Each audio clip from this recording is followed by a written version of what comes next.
এই যে আপনারা দেখতে পাচ্ছেন, এই হচ্ছে আমাদের হিরো। এসেছিল আমাদের অ্যাপেন্ডিক্স হচ্ছে, ও রাপচার করে গিয়েছিল একদিনের ব্যথাতে, সেটা মেলানো যাচ্ছিল না।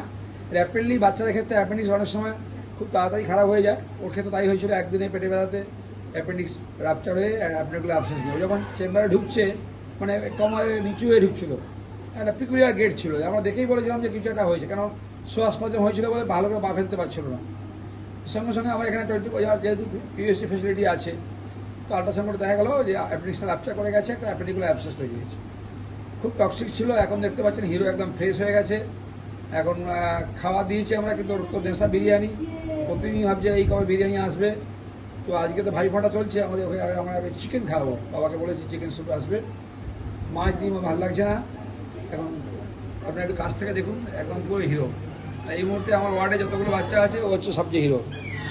তো মাঝখানে কালী পুজোতে ভাবলাম আমাদের শিব ঠাকুর করবো, ওর চেহারাটা শিবের মতোই ছিল, কিন্তু ভূমিটা একটু কমে গেছে, ঠিক আছে। একটু হাত একটু হাত করে আমার এটা করে দাও সবাইকে, বাবাই ইয়েস, দেখেছেন আপনাদেরকে সবাইকে বাই বাই করছে। আপনারা সবাই মিলে উইশ করুন, ও যেন তাড়াতাড়ি সুস্থ হয়ে যায়।